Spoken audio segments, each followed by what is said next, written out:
My name is Cathy Castillo. I'm here to give my son's story, Nathan Gonzalez, on what he's been through the past 9 years in TDCJ. Nathan's cell was left unlocked, and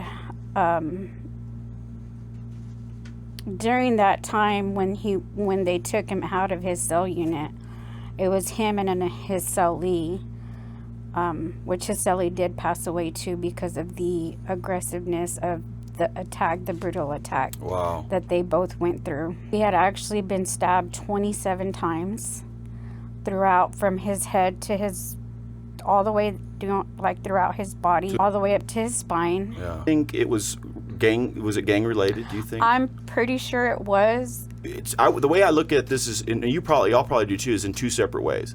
Is the attack, which of course there are consequences and reasons for that, and then the way it was handled. You know, Nathan's very pivotal in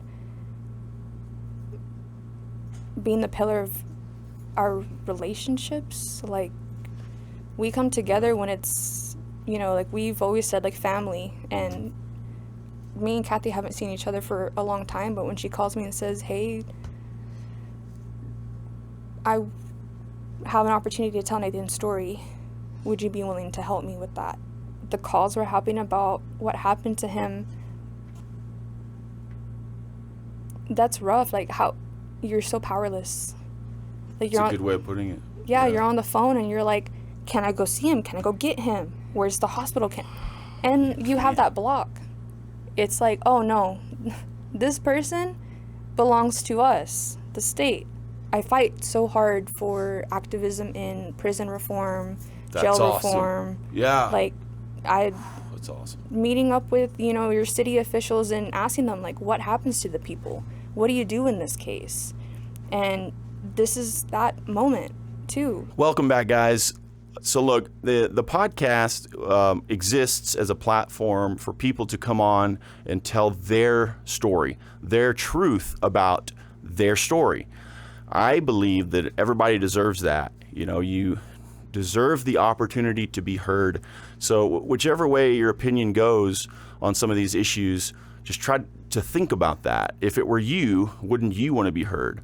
So today's guests have been through a very traumatic incident. A mother comes in to tell a story about her young son who was involved in a shooting, an accident, and ended up taking the life of a friend.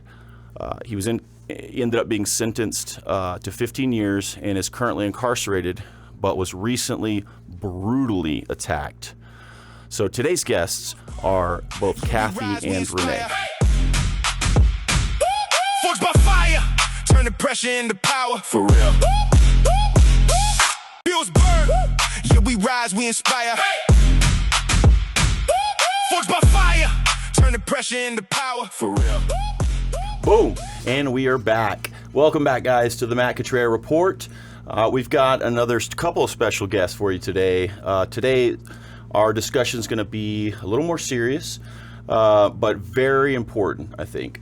So today I'm going to introduce these two ladies right here. Actually, I'll let y'all introduce yourselves. So for those who don't know you out there, tell them your name, and then you can tell them your name, Renee, and kind of why you're here, just like a quick kind of intro.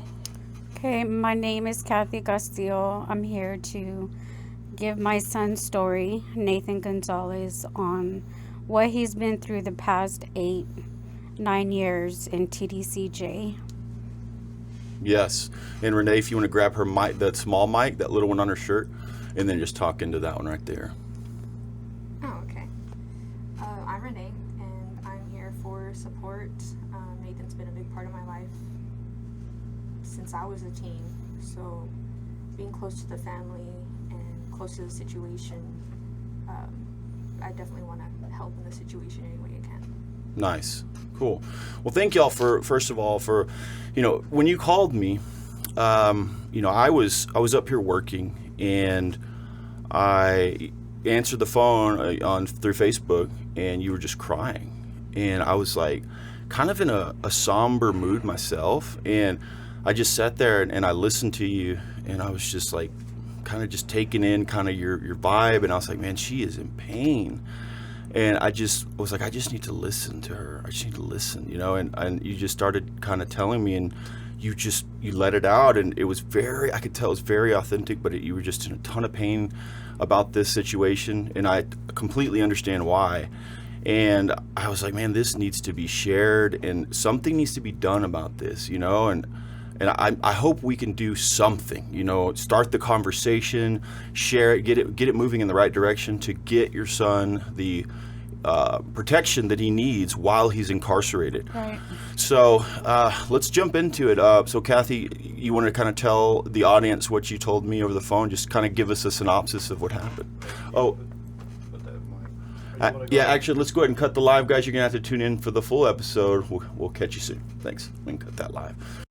Okay, so October 13th is when I actually got the phone call, but that's not when it exactly happened. He was at Daniel Price unit. He'd already done 6 years. He was at Daniel Price unit. He had just moved there. He was only there for like 2 days when the incident happened. The prison guards are supposed to monitor the units every hour when they do lockdown at 12 o'clock, which is at midnight. Well, Nathan's cell was left unlocked, and during that time when they took him out of his cell unit, it was him and his cellie, which his cellie did pass away too because of the aggressiveness of the brutal attack. Wow. That they both went through. His cellie did pass away. Nathan, however, they didn't notify me until 2 days later after the incident happened. He had actually been stabbed 27 times throughout, from his head to all the way throughout his body, all the way up to his spine. Yeah. His groin area, his neck, his head, his legs, everywhere. He was really, they left him for dead. Mm-hmm. They thought like he was gone already because he wasn't making any more noise. He wasn't moving anymore. They had already cut off his tongue. They left his tongue like laying beside him. Wow. The guards found it, and when they picked him up, they handed it to the paramedics that had went in there to go get him. He came out on a gurney because we had already hired an attorney, so we know all about what happened inside the unit because we had hired an attorney, but they were not able to do anything. When he got to the hospital, they airlifted him to Lubbock. When he got to Lubbock, they had already had to resuscitate him twice on the helicopter. Mm-hmm. So when he got there, they had him there, but he had no more oxygen to his brain. His heartbeat was very faint, very low. They had to do a lot to keep him alive, to keep him breathing. Mm-hmm. They had to put him on a breathing tube, a ventilator. They put him in an induced coma for like almost 2 months. And even then, he wasn't even fully healed yet to when he went back to the prison because they were only allowed to keep him alive. Oh, I didn't know this. Okay. Yes, they were only allowed to keep him alive. Once he was alive already and breathing on his own, he still wasn't fully well to go back into prison. But the system would only allow to be able to keep him alive, to be able to transfer him back. So they didn't send him back to Daniel Price unit. He actually went to the Montford unit, which is it's a medical hospital for prison inmates. Okay. But they don't have like the necessities there at Montford unit, which is in Lubbock. Mm-hmm. They don't have the necessities for inmates to be properly taken care of. So the time that he's in there, he's healing, but not really fully healing Right. the way that he should. Well, when we went to go see him, the very first time when they allowed us to go see him, we weren't still yet allowed to touch him or anything, but we could see him. Mm-hmm. He could not see us. His face was so swollen from here where he was brutally beaten. They had messed up his eyesight, and he had a very serious brain injury from where they had stomped him. So bad. He could not see us, but he could hear us. He could not eat on his own because, of course, his tongue. They were able to sew it back on, but he could not eat yet. So they were giving him liquids, through an IV. Mm-hmm. It was very hard to see him that way. And even then, nothing still was, nobody was held accountable, which they should have been able to find the inmate that did that to him, or at least one of the inmates that did that to him, because he was fighting for his life. And when they were cutting his tongue off, he bit the inmate's finger off. A finger was found beside Nathan's body. So they should have they should have been able to find the inmate. Yeah. But yeah. Do we have any Kleenex? Sorry, I'm so sorry. nothing, Yeah, I should have had them over here. I'm sorry. Nothing was done. Nothing was held accountable. How could that be? That's horrible. Nothing was done. Well, I mean, it sounds like they didn't even try to look into it, because it's not that hard to find, the evidence. When I called to ask to talk to, the,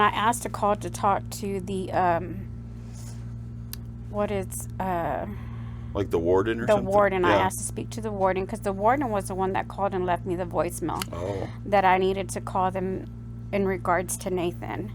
But when I started to ask questions, he would not talk to me. Oh, wow. Yeah. He would not talk to me. He would not say anything. The inmates would not talk, and the guards would not talk. They would not say, like, who was working that night, who was on shift, or anything. And the crazy thing is, like I told you, they were supposed to do rounds every 45 minutes. Well, Nathan wasn't. This happened at midnight, from what the surveillance camera shows. They didn't find Nathan until 3 o'clock in the morning.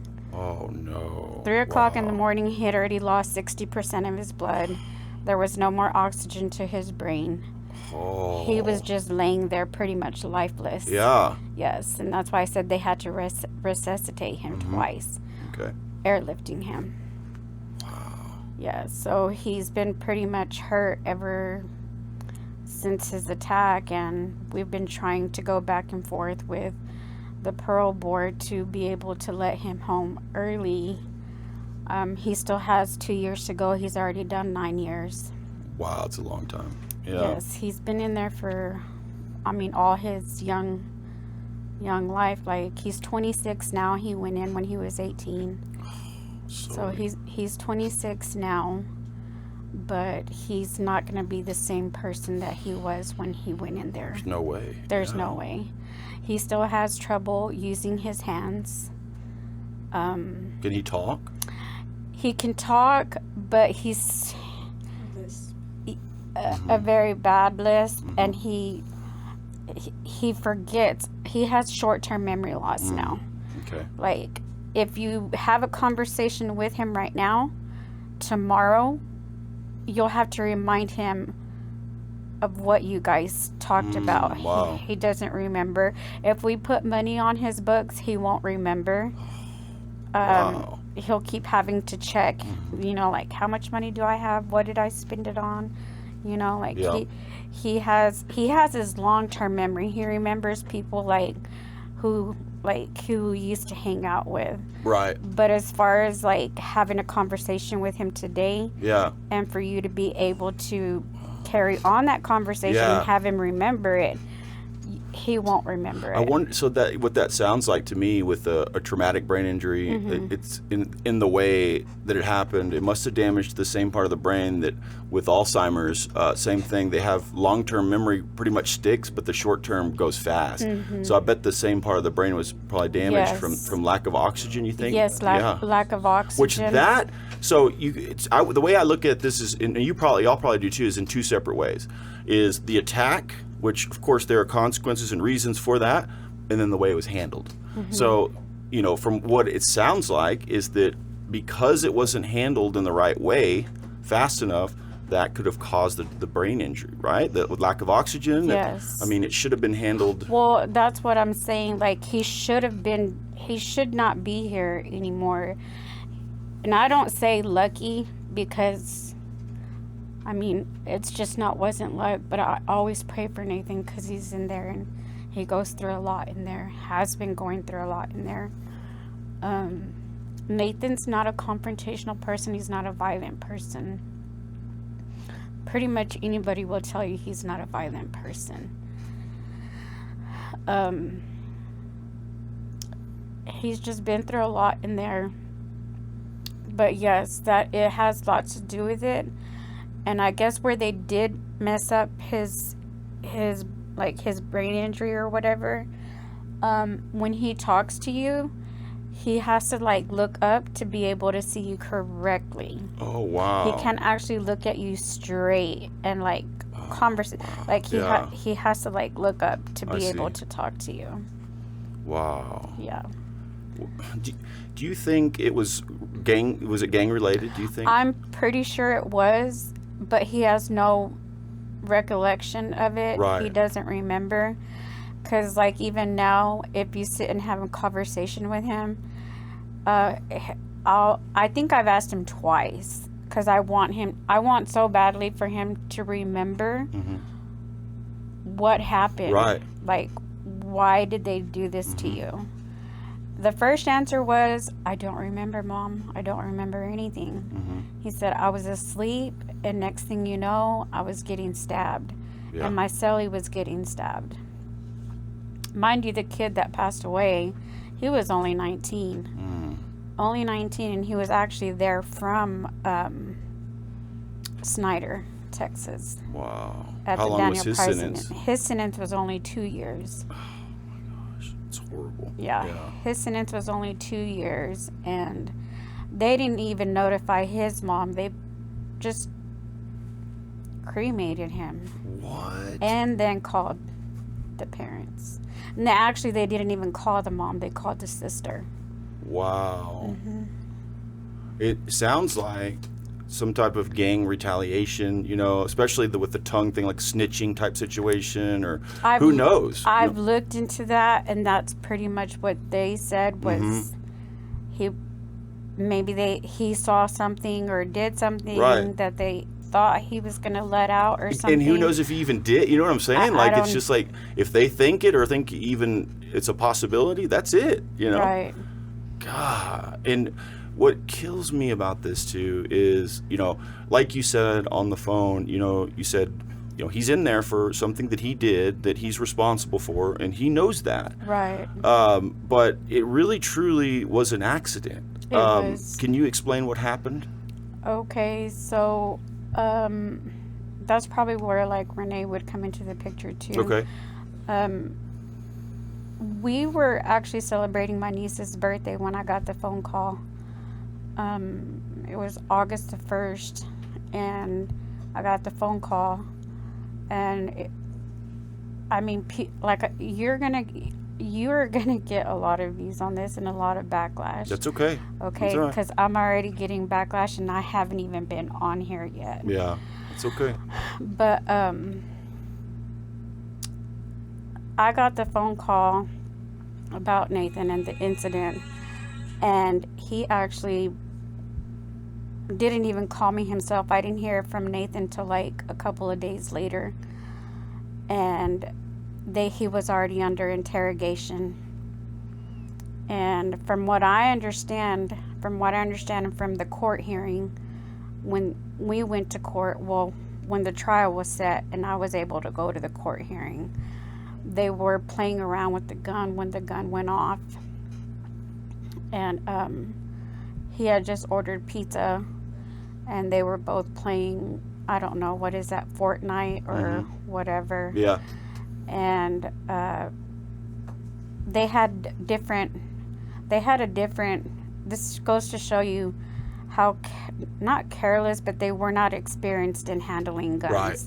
Because they used the wrong cartridge, like, I guess. Caliber? Or Yeah, no? the bullets. The Yeah, that would be caliber, yeah. Yeah, Same, they yeah. used the wrong ammo inside the clip. And so when it came out the wrong way, and Whoa. it backfired completely different. Yeah. Like, it happened from the front, but it looked like he'd been shot through the back. Whoa. So okay. it looked like it was intentional, but they I see. couldn't get him for murder because it wasn't intentional. He did tell the cops, you know, hey, like, I'm here to turn myself in. He's the This one who happened. called Yes, the ambulance, he called right? it in. Yeah. He called it in. Even though he did lie about what had happened, of course, he'd never gone through anything like that. I can't imagine what somebody would feel like going, you know, just shooting their best friend, you know. Like, him and Carlos were everywhere together. They played video games. They would go to the mall. You know, Carlos would go to my house and do his, or I would do his laundry. So he wasn't an enemy. It's not No, like he wasn't an enemy. Well, that's what I would think is you'd have to look at if was there any motive for anything like No. that. You know what I mean? No. And to me, it's like if you can't find a pretty clear motive, then you have to look at the full situation and be like, well, Right. clearly these kids, something happened here that was unintentional. It wasn't. I mean, I don't know, but it it's what it wasn't sounds like. intentional. It was not malicious. It was not something that he meant to do. It was not planned. You know. Yeah. None of that. It was an honest mistake. Yes, he has paid his time. He has done a lot of time. A lot of people say, like, he should rot in there, but, like, if they're worried like he's going to come out and do something again, Nathan was never a confrontational person anyways to begin with, you know. Yeah. Was he charged or convicted of like a manslaughter charge? Manslaughter. Okay. He got manslaughter. And my family and I went through a whole lot, and that's where I live right now, because we had to leave San Angelo. Wow. Because it just got really bad. We would get death threats. Yeah. My daughter, she was getting beat up all the time, jumped all the time.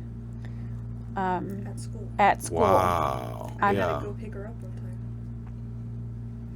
It was horrible. It was horrible. Yeah. Like, my cars were constantly, the tires were getting slashed. A brick through the window. Yeah. Wow. With the note That on it, is didn't it? really Yeah. crazy. That's no Somebody- joke. Yeah. No, somebody threw a window. I mean, a brick Yeah. window. Somebody threw a brick through my window with a note on it, and that I was scared to walk out. Like, I quit my job, everything. What did the note say? Just like hateful stuff about.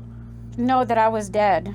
Like, I was a dead person Whoa. walking. Yeah. That me and my family. That is no joke. And of course, eventually, I ended up losing custody of one of my girls for their dad took me to court and said that his girls were in danger. And of course, he won custody because of everything that was going on. So I lost my daughter Wow. because of that.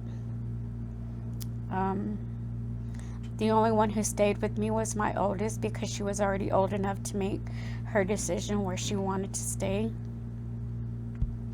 But I lost my youngest at that time. Everything was just piling up on each other. And I didn't really have a choice but to leave Yeah. San Angelo. Like, literally, like, when I left San Angelo, I left San Angelo. Yeah. And did not come back. Right. I have not come back over here, and it's already Wow. been, Nathan's been in prison 9 years. Actually, When did you- September. September will be 9 years. Okay. Yeah. So I have not been here maybe 2 years, so 7 years I 7 have years, not been yeah. here. You literally had to leave the town. Wow. It was bad. Like, people were just like, when I'm telling you and I'm being honest, I mean, Renee's a witness. My son hardly ever came around. Oh, yeah? I would have to go look for my son. Yeah. I would have to go look for my son because he was so busy caught up in his life, you know, Yeah. that I would have to go out and look for him to make sure that he was okay, if he was eating okay or anything. Very rare did my son ever come to my house, but to like maybe get away from the chaos from his roommates and stuff and come and sleep at the house and shower and eat, and then he'd take off, and then I wouldn't see him for a long time again. Yeah, okay. And so when I'm telling you, like, when people thought like we knew about, you know, what had happened, or we didn't even know what had happened. Oh, that's what they thought. That's why they were doing this. Yeah, Okay. like they just, I didn't have nothing. Like, Nathan wasn't even at the house when it happened. It happened in their apartment, the Coverland apartments. Okay, yeah, that's right. You told me that. Yeah. The Coverland apartments. We didn't have anything to do with it. Yeah. My girls hardly ever got to see their brother. Yeah. You know, and so it was just. It got to the point where I didn't even want to pick up my phone. I would get a phone call, and knew it was something bad was coming, right? Something bad. I had so much anxiety at that time. It was unbelievable. I couldn't sleep. I couldn't eat. I got really bad into heavily drinking, and I'm talking about heavily drinking. Wow, yeah. And it was the only thing that would like just make me crash out and forget about everything that was happening around me. And it was just a lot to take in. And it was a lot for my girls to take in. And then when we moved away, that's when they actually started to live again. Yeah. You know, they were able to go to school without being harassed, being beat up, you know. And they were starting to go to like football games and live life again. Yeah. Enjoy activities, and that was something that made me sad and happy. But they were getting into school activities, they were getting into school functions and going to basketball games, football games, prom. Yeah. You know, and it was, my family had gone through a lot. That's why I said, like, I was telling Renee I had debated for doing this, you know. Yeah. But I just want people to know, like, people make mistakes. Exactly. Yeah. People make mistakes. Yes, they do. You know, and Nathan has been through a lot already. Sounds like it. He has been through a lot, and he's not ever going to be the same kid that he was. I don't think anybody deserves that, you know? And you're right. Yeah, he'll never be the same. He'll never be the same. Right. That's what's heartbreaking. Like, you know? I'm thankful he's alive. Right. You know, I'm thankful he's alive. But, you know, sometimes it still makes me sad when I hear him talk on the phone. Because he talks like a kid still sometimes. Yeah. He's gone back to being a kid all over again. He doesn't have the mentality of you and I as adults. Renee, do you want to talk a little bit about it? Tell us first how you're related to how you know Nathan. It goes back to Cheddar's. Nice. Cathy was a waitress and I was a hostess. Really? I worked there too. I did. I was a busboy the first time around. Second time around, I was a server. Okay. I didn't pay attention to Nathan until he started working with me whenever I was a supervisor at another restaurant. But that's how I come to know the family. Okay. Was initially through Cathy, and then of course I left and joined the military, did life. Wow. What branch? Air Force. Cool. I didn't even know that. That's awesome.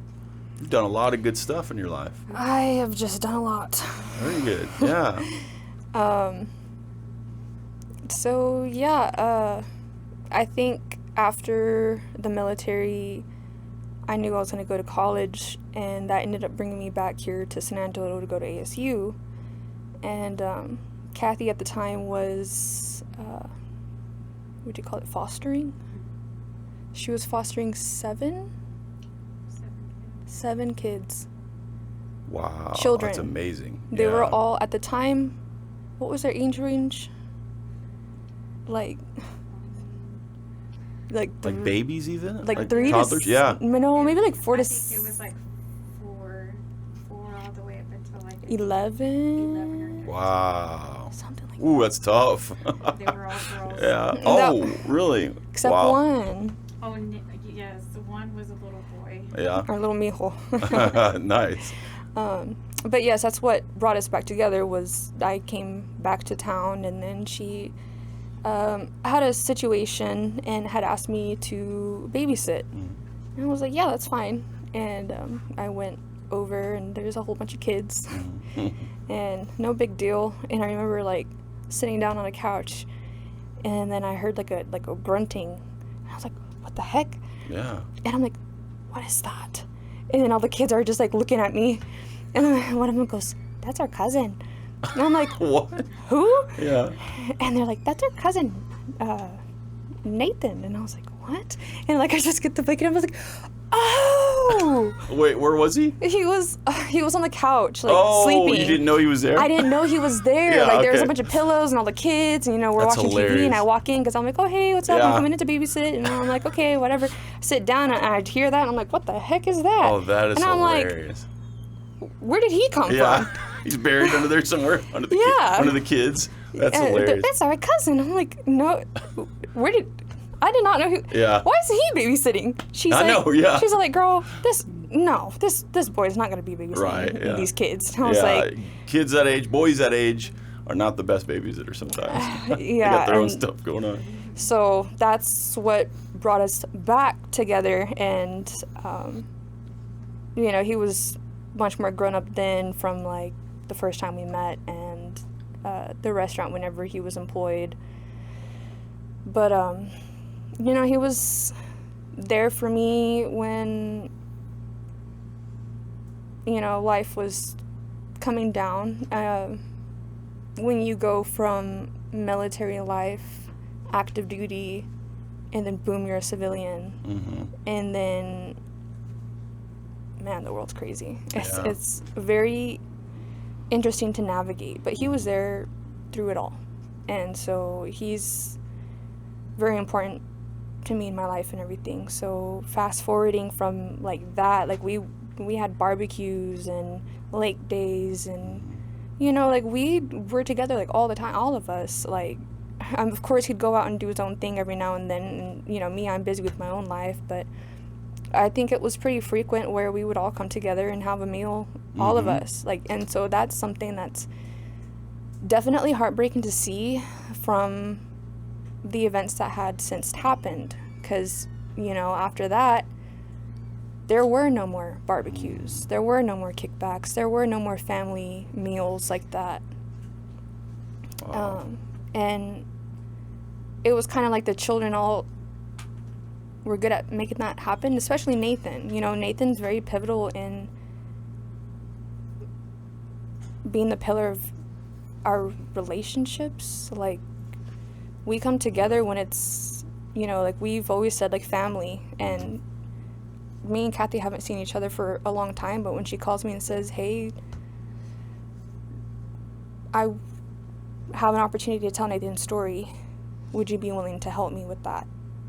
Yes. Instantly, right? Yeah, I mean, Wow, yeah. and like how she said, whenever the calls were happening about what happened to him, that's rough. Like, how you're so powerless. Like, That's a good way of putting it. yeah, you're on the phone and you're like, can I go see him? Can I go get him? Where's the hospital? And you have that block. It's like, oh no, this person belongs to us, the state. So Wow, yeah. it doesn't matter that they're like your loved ones or whatever, or that they're not following their procedures the way that they should be, and all that other stuff, So that's a completely different dynamic and something that should not be normalized. Yeah. And that's why I fight so hard for activism in prison reform, jail awesome. reform. Yeah. Like, That's awesome. meeting up with, your city officials and asking them, like, what happens to the people? What do you do in this case? And this is that moment, too, because this was not only, like, a failure of one facility, but in Texas. I mean, we see that happening, like, I don't know how much thousands of dollars are coming in for, I think it was for health care that was federally being brought down. I forgot how much money it was, but it's for health care that was going to be rolled out. And around the same time, we started seeing some things come about with, I believe, 6 deaths in Houston, incarcerated individuals. Sort of like this situation, but they died. But I don't know if you've noticed, Montford unit has a $200,000 renovation planning happening, and I'm a little twisted up on, like, what's opening, what's closing, what's being transferred. Right. So that's a little, like, muddy. I don't understand. You're asking questions about it, right? Yeah, I'm trying to follow it. Somebody is at least, you know what I'm saying? It makes it really hard to do that, Yeah. but it's not just because of that, but because of these cases. We shouldn't have to get to this point to do something about it, That's true, to say something about it. And then not just that and that failure, but in the city, like, for people to not be safe and feel safe. I believe A-Rock, the woman from A-Rock, she posted something about the Say Cheese Tom Green mugshots and whatever. And that's where I was kind of pouring into too, where I'm like, it's not about, being mean and bullies and comments and all that. Not completely. It's not about that. It's about beef in the community and what that leads to. That's right. So all of that stuff contributes to more fuel for the fire. And I believe that's kind of what happened in her case. Like, her 2 daughters, her adolescent daughters, teenage young daughters, were being targeted to be jumped by kids that were older than them, kids they didn't know. And they're completely innocent from the whole thing. And one of her kids even, like she cut Nathan off for a little bit because she didn't know what to believe. And she was still going through that.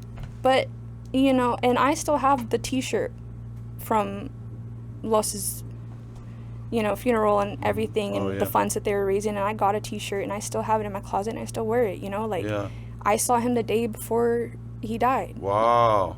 Yeah. And, like, I didn't know him like that. I knew him because I was close with Nate. And but he was so sweet, so easygoing. He was like, I can't speak on anything because I was not there, but what I can say is that I don't think Los would have liked that, what's happening to her family and what happened to him, because if the roles were reversed, none of us or this family would treat that family like that. None of us would ask people to attack somebody else. People have died, like that's not something light. That's somebody's child. Somebody's friend, somebody's brother. And that's, I feel like, a lot of us and a lot of them too, like, they love Los. And, so to see that even in court, their family, like, would, like, almost hiss at us. Because I was there for support again. Wow. And, like, we would sit down on the bench and they would get up and move across. And so I was just like, this is like a really big stare down. It was a dark energy coming from them. Like, it was just, but it was like nobody wants this. Nobody wanted that. And that's what I could say as far as me and anybody else that has been close to this, that are being affected, but didn't cause anything, didn't cause harm. Right. They're just people there, and, they suffered, they grieved too. Exactly. But for somebody else to continue doing that at home and all this, that's intense. And then you have to, like, leave home for that. Yeah. So this whole talk today has so many moving parts It of does. issues, complications, and safety. I mean, it's a big deal. Mm-hmm. I think the worst part about everything that's happened is that people are quick to assume. Yeah. And people pretend that they know, like That's if they were the exactly ones right. there. Yeah, you're right. Like if they know how other people think and, you know, what they feel. Yeah. And it's, oh, well, you should have this and you should have that, whatever.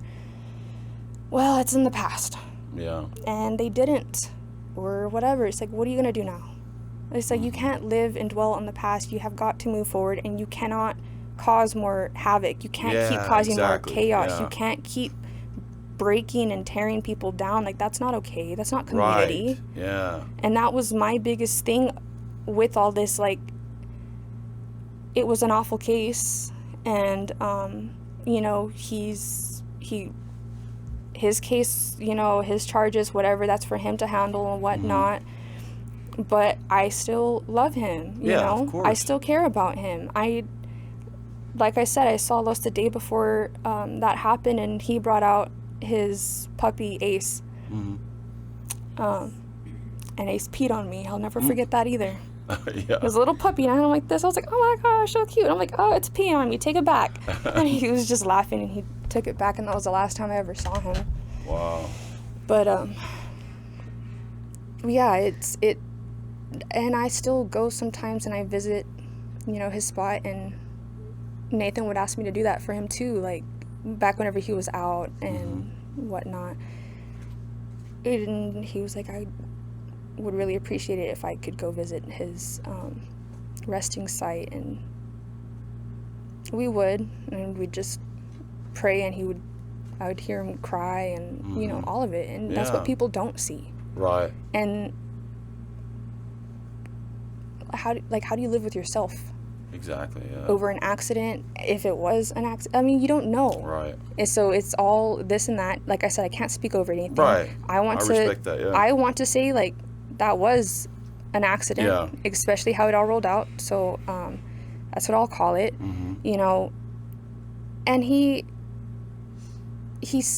does suffer those consequences for the rest of his life. Exactly. Regardless if he weren't to get locked up. Yeah. Like if it was like, oh, no prison time, Right. he's gonna rot in the bed because of what happened. That's right. Yeah. So for it to go this far, and then to see like what the state and the government does with, you know, our jails and our prisons, and then we have people that have been paying their dues, serving their sentences, and you know, they're looking to get out. You're supposed to get in and get out. Why are you getting in and getting killed? That's kind of the way I look at it, is no matter which way you feel about it, if you feel it was intentional, it was unintentional, is at what point is a human allowed to have redemption? Is there no point? Like, you're never allowed to have redemption. I guess some people believe that's like, what else do you have to do? Like, if the court says that 15 years or whatever it is sufficient, right, to pay this time to pay for this accident, this tragedy, then why is that not enough for other people? Why?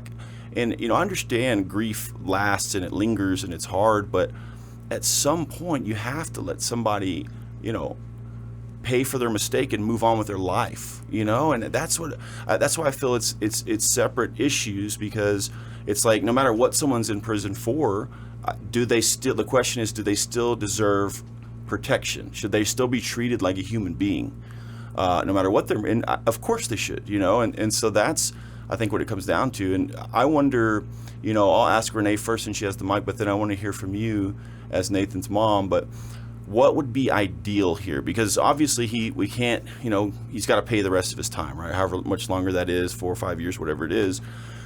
But what would be ideal in terms of getting him protection? Would it be moving him to protective custody, like in segregation, a different unit? What would be ideal? What do you think? I don't have very much information on how Nathan is housed currently, so I can't really speak on what I would like to see or the changes and whatnot. A lot of that information is kind of new for me. I follow the prisons and the jails as a whole. Gotcha. And so in that aspect, I think there's a lot of room for improvement for the entire state. And that goes to protect people like him and his cellie and anybody else in there, regardless of what you're serving for. If the state has like the authority over you, and if they're the ones housing you, if they're the ones that own you, then they're the ones that need to protect you. They're the ones that need to follow their guidelines. That's right. You know, they're there for a reason. So it's like, okay, so you expect us to follow rules, but you're not going to follow rules? That's a great point. Yeah, exactly. That's not how it works. It's like people are getting hurt, people are dying. There's already corruption in the system. We've seen that. That's been exposed. It's been talked about even federally about COs and them bringing contraband into these places, and then like videos, and I mean, like, you're under surveillance the whole time. It's like, how can you not find that person? How, like, there's answers that are not being, I mean, there's questions that are not being answered. And then you also think about the money in like the prison and the jails. It's like you put money on their books and stuff, and all these little fees, what is it going for? What is it doing? I didn't know that. Yeah. And then you look into that, and it's like, is it a state thing?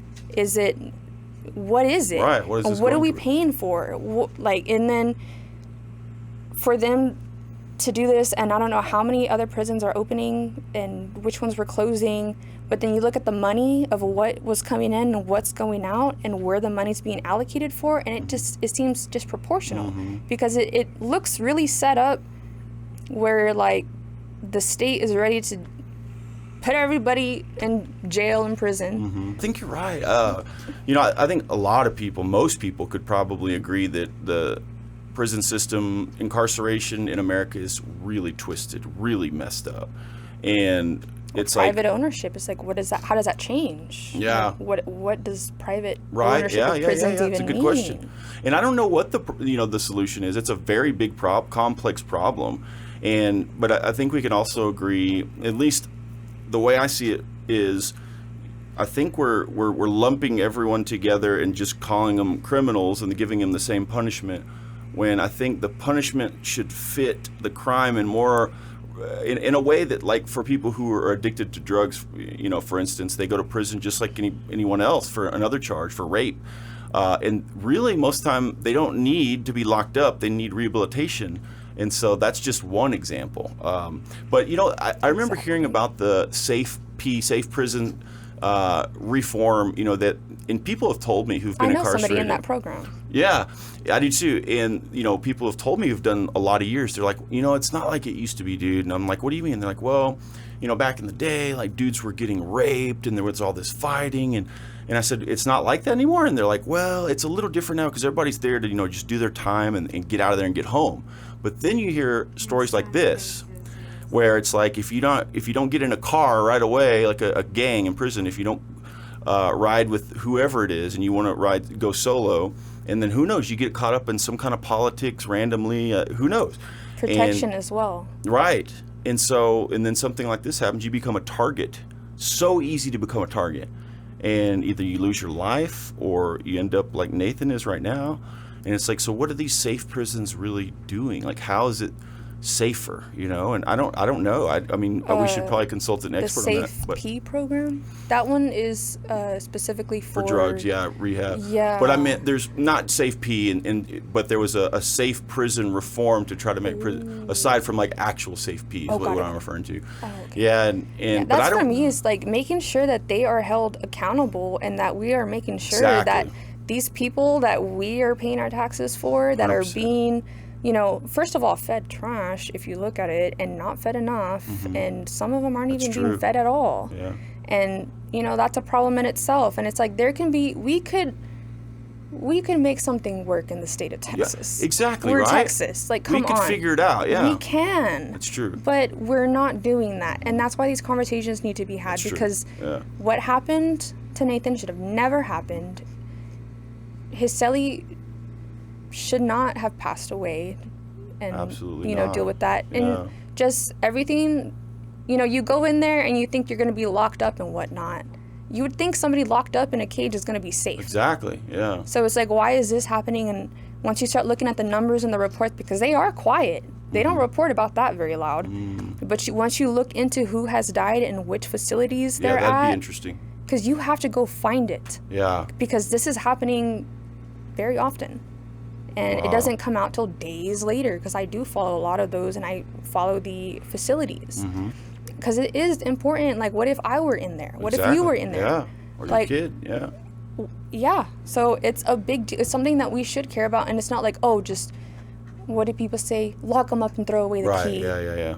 Yeah, you're quick to say that until it's your sister, your mom, your child. That's exactly right, yeah. It's like, let's forget about them. It's like, but what if what they did, it wasn't even them? Yeah. What if, it's just too much what ifs, all this other stuff. What we definitely need, and what I would like to see, is for a lot of transparency in Texas and in our, city and in our community, like this beef stuff, and bringing other people that have nothing to do with situations into it just because of vengeance or whatever it is, and on the name of somebody who was peaceful as well. So it really is odd how all of this spiraled.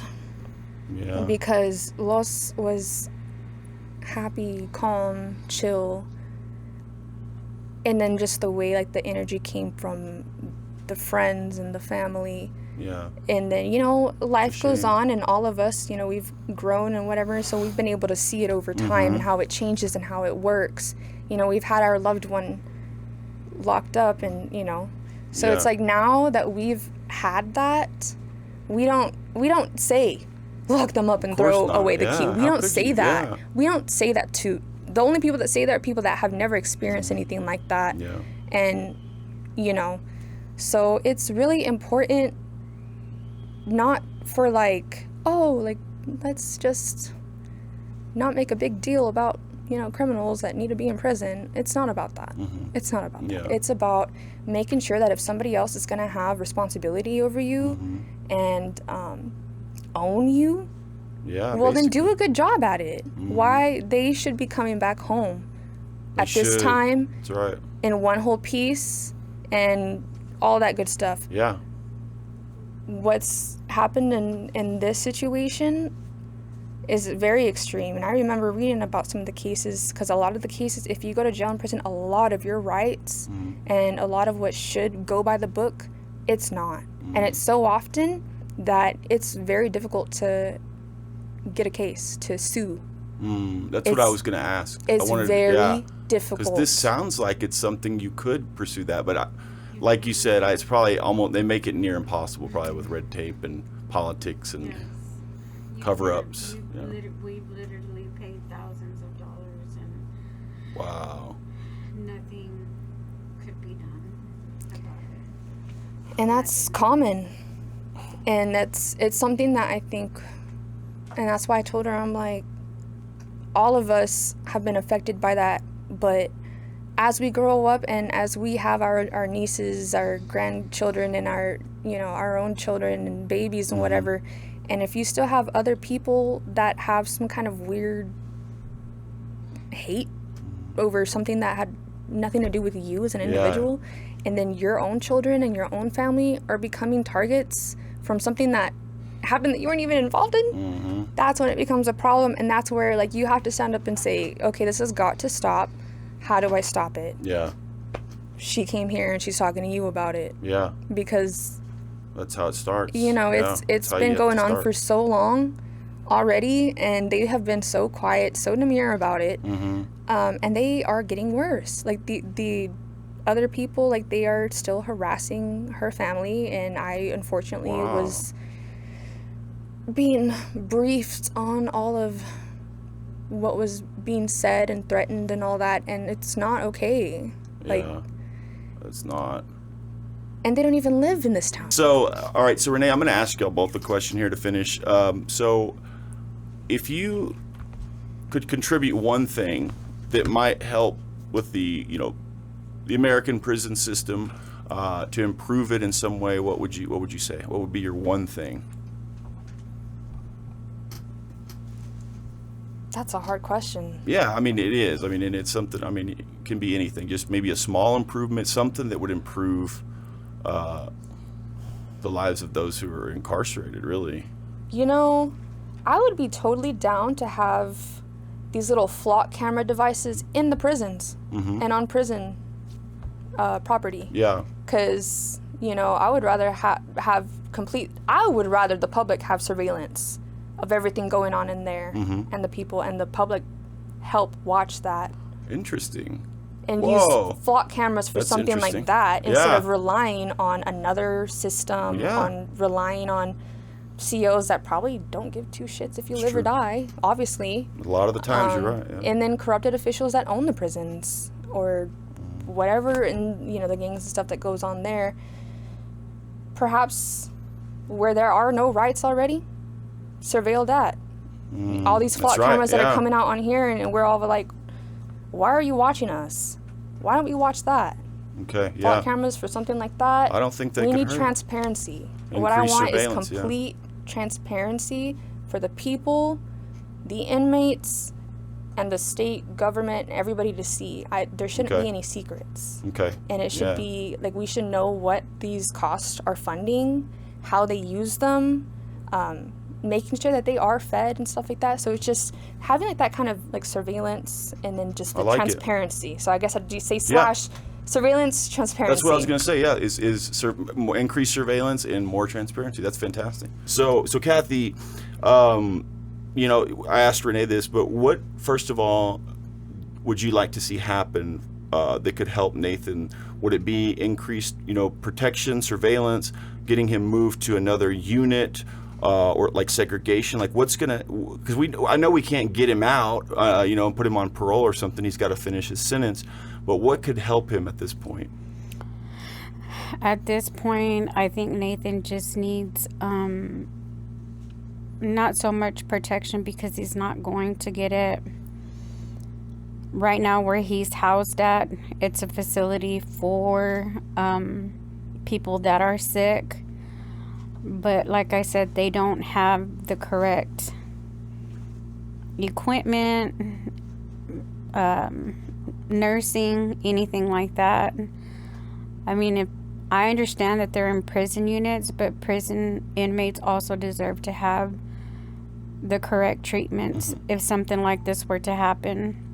Because like I said, he was not even fully healed when they moved him back to a prison unit, and then from there they've already moved him 3 times to different prison facilities. Where is he now? Well, right now he's in Fort Stockton. Okay. Which is a Medical? medical Yeah. unit as well. But before that, he had gotten moved to the Abilene unit, which is Robertson unit. That's right, yeah. And that's not a medical unit. That one's pretty tough, I've heard. Very tough. And then he had a hard time coming up and down the stairs because he can't walk correctly. Yeah. And he was coming where they housed him at. He was having a hard time coming up and down the stairs to go get his food. So sometimes he wouldn't even go get his food. And he would just take Johnny Sacks, yeah. which pretty It's much like a cold consists bologna of sandwich. yes, Like, it's horrible. yes, Orange and it's yes, horrible. and not even anything to drink. No, it's horrible. Yeah. So I mean, I understand they're inmates, but they also deserve to get correct treatment. That's right. That's as what it well. boils down to. You're right. They're still humans, They're right? still humans. Yeah. I mean, even though they're in there to pay their dues or whatever, they're already housed. Like, they don't have anything else to do. Exactly. Yeah. You know, I can count many times where Nathan has called and he has said, "Mom, just pray for me. I'm in a really dark place." He said, "All I think about is your voice, my sisters, people that have loved me to get me through the nights." And he said, "I just want to make it back home to you. That's it." Yeah. So, I mean, I think about his health all the time, like I was telling Renee. Right now, he's in a position where he's not, because of the way they stabbed him, he's not in the position really to like be able to use the bathroom correctly on his own. Yeah. And so what they want to do with him is put a colostomy bag in him, you know? And I feel like if they do that with him, I really think he's just going to get even worse, because there's no way he's going to be able to take care of himself I know, right? Yeah. in there with that kind of thing, Right, yeah. you know? Maintenance, yeah. It's So wow. they're No, not right? equipped. Exactly. Just going to the health bay to manage that. I yeah, feel like he'll just get an infection and it's just going to go downhill from there. that's absolutely what could happen. Mm-hmm. Now, do you think, I was going to ask you, when he gets moved to a different unit, he'll just be thrown back into general population?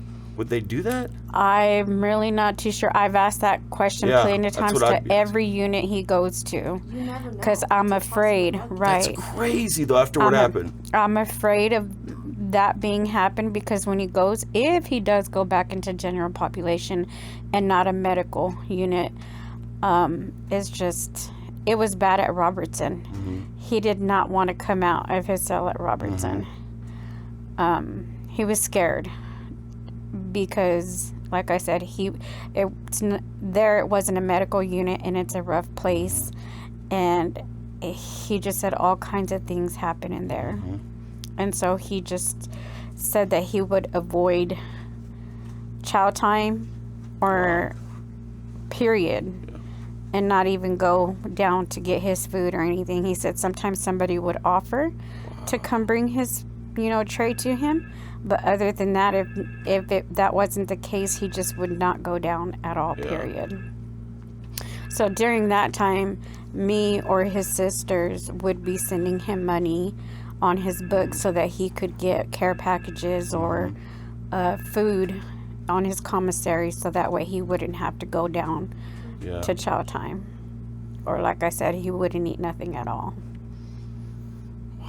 Yeah. So, yeah, no one should have to live that way. What do you think? Like I asked Renee, if there's one thing that you could contribute or change about our prisons in America, incarceration in America, what would you say? The same thing, surveillance inside where they're at, because we can see what's happening in during chow time and like out on where they're playing in the rec area and stuff like that, but like where the things actually happen, where they're housing, of cells and stuff, that's where everything is happening, and you can't see anything in there. I feel like surveillance, because that's where everything happens. Yeah, increased surveillance in all the places necessary, right? Every angle, right? Yeah. Because that's where it all happens. That's where everything happens. Yeah. I think prison should be abolished. I'm totally about reform, and if not, I think people that do need to serve time should be given to the military. I can agree with. I think we need prison. Well, I think we need prisons, but they need to be, like I said, they need to fit the punishment and really rehabilitate somebody. I think about maybe 80% of people that are locked up would be fine with some kind of rehabilitation program. There's plenty of other countries that's are true. worth looking into to check out. I'm not going to There's sit some here and great things happening in Europe with the way they're doing their incarceration. Yeah, you're right. Norway, Yeah, I believe, yeah, Finland, perhaps. yeah. I think so. But That's cool. So we got to get out of here. Where our cameras are kind of overheating. But thank y'all, both of y'all, for doing this. I think it's very courageous of both y'all to speak about this and being willing to come on here. Thank you for trusting me to tell your story on here. I hope you guys can continue this conversation, share this, keep the conversation going. Maybe we can do something for Nathan and people like him who are incarcerated, who just deserve basic human rights. Basic human rights, yes. Thank you, Cathy. Thank you, Yes. Renee. All right, guys. We'll catch you on the next one. We Take care. rise, we inspire. Yep. Forged by fire, turn the pressure into power. For real.